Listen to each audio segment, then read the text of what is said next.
Bonjour Ronnie. Alors nous Shalom voilà. Michael. Bonjour Ronnie, nous voilà avec la paracha de Tzav. La paracha de Tzav, encore au centre de la paracha, il y a un prophèt, Jérémie, Yirmiyahu en hébreu.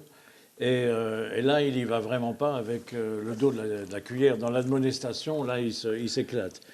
Il nous dit carrément, en s'adressant au Bnei Israël, vos sacrifices, vous pouvez les manger vous-même, je n'en veux point. Quand je vous ai sortis d'Égypte, c'est l'obéissance que je vous ai demandé, et non les sacrifices. Alors là, on est avec un personnage qui va se libérer toutes les foudres sur le peuple. Voilà. Donc est-ce que c'est ça la mission du prophète, vraiment à la fois de critiquer pour rapprocher? Alors, déjà, disons, le prophète, c'est Navi. Navi, c'est Niv P. Hachem, c'est-à-dire porte-parole de l'Éternel. À lui, on ne peut rien lui dire.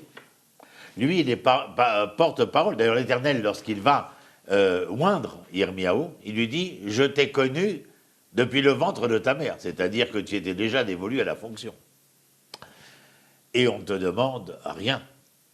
On te demande d'être le porte-parole. Le porte-parole du gouvernement, on ne lui demande pas son avis. On lui demande de rapporter la parole du gouvernement. L'Éternel leur dit, ce que tu viens de lire, c'est Yirmiyahu qui le dit, bien sûr. Mais tu entends qui, derrière Yirmiyahu, a dit ceci et cela à Yirmiyahu. J'ai besoin de vos sacrifices. Je l'ai expliqué dans une autre émission. Excuse-moi, mais le je m'en foutisme immoral de ces gens me permet de les appeler, dans un langage très années 40-50, les gens foutres de la société hébraïque de l'époque. Pour quelle raison? L'Éternel, dans la bouche de Yirmiyahu, leur dit « Dites donc, quand je vous ai sortis d'Égypte, c'est-à-dire que je vous ai fait toucher du doigt la réalité de la liberté, sortir des carcans de l'esclavage. Enfin, vous pensiez que de sortir de Treblinka, d'Auschwitz et de Majdanek, c'était rien, c'était simplement pour vous dire respirer l'air pur de la liberté? Ou bien est-ce que à la sortie de cette histoire, il y avait quelque chose à faire pour que cela ne recommence jamais? Je n'ai pas besoin de vos slogans. Never again. Jamais plus. Je m'en contrefous de vos slogans.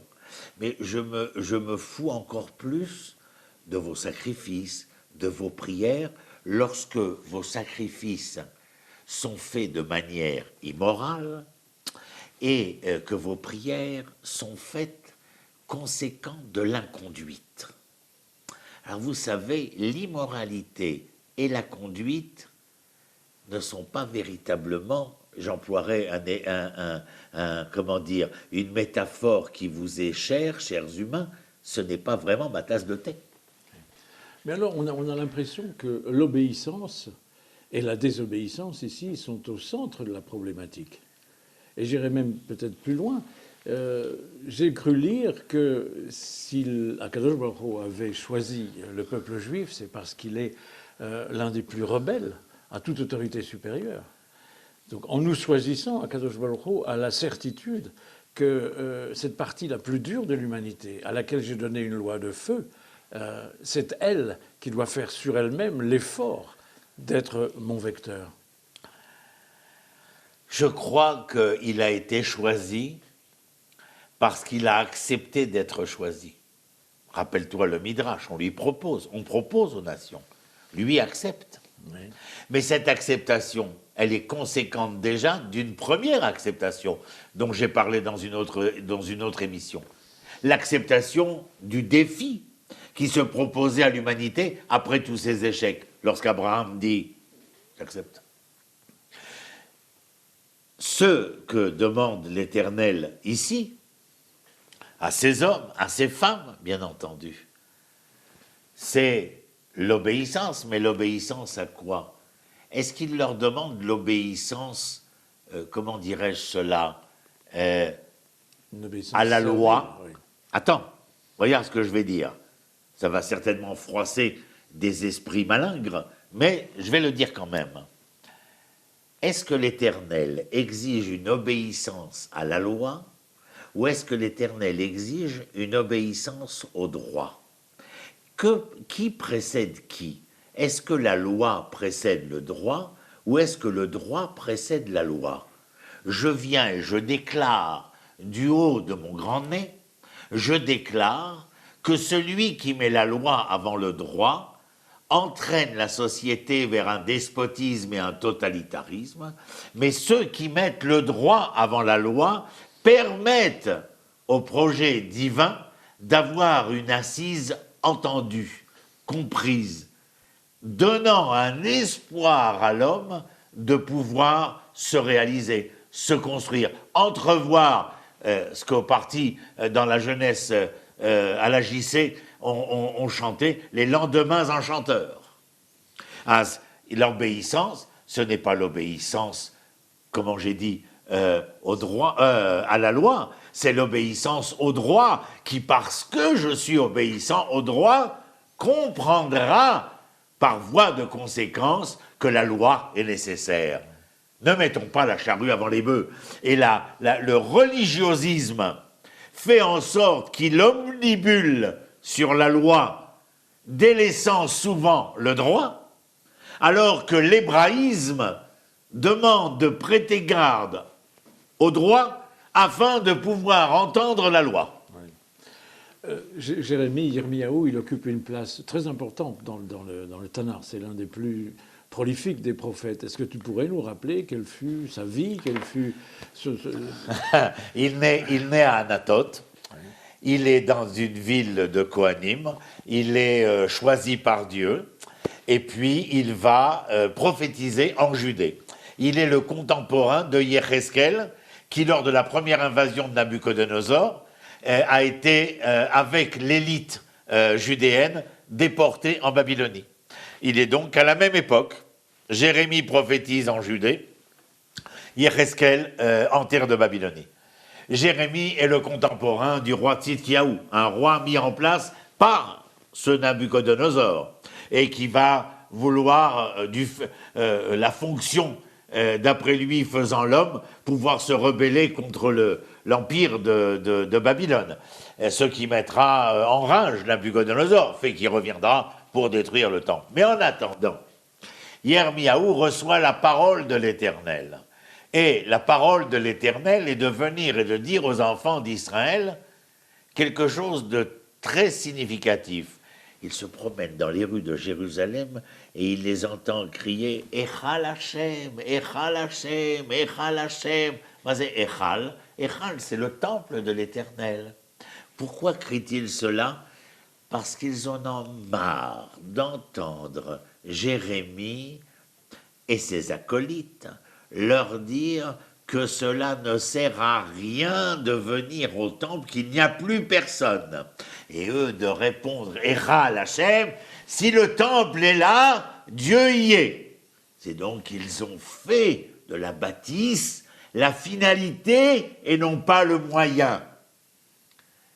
C'est-à-dire qu'ils sont abrutis par une foi sans droit. Et donc ils sont sans loi. Et ils pensent que le fait de venir avec leur bélier, leurs chevreaux, pour accomplir un acte dont dira Maïmonide, Rambam, dans le Guide des Égarés, 3e livre, chapitre 30, 31, 32, l'Éternel vous a bien dit qu'il vous a donné ceci à faire afin de vous délivrer de ces pulsions idolâtres qui vous animaient en Égypte. En vous laissant lui offrir des sacrifices, il vous a simplement dit de les orienter, de les offrir à l'Éternel, Dieu d'Israël. Et voici que maintenant, vous vous laissez aller à toutes sortes de dévoiements qui vont même aller jusqu'à offrir à Baal ou à je ne sais, Astaré, la déesse de la reproduction. Enfin, vous comprenez de quoi parle Yirmiyahu lorsqu'il parle de l'obéissance, de contrarier la désobéissance. Il va être jeté en prison.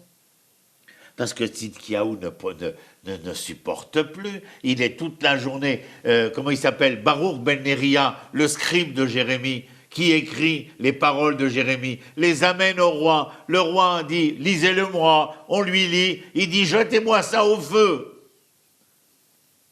Et Baruch ben Neria va réécrire le texte prophétique que nous avons entre les mains.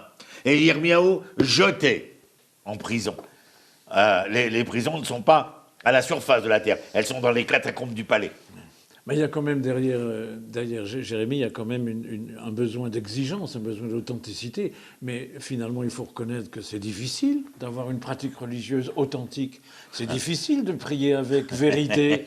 C'est formellement difficile d'être authentiquement soi-même quand on est devant. Tu emploies des termes qui contrarient Jérémie.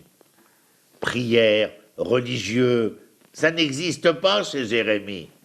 Il parle de l'homme comme être reconnaissant de la présence divine dans le monde, de l'être qui a pleinement conscience que l'Éternel lui a offert cette sortie d'Égypte, lui a offert le pays, lui a donné l'indépendance, la souveraineté, lui a donné la possibilité de construire un temple afin que cette société hébraïque soit représentative. Le korban, la prière, ce que tu appelles religieux, le religiosisme, le culte, ne sont que des moyens.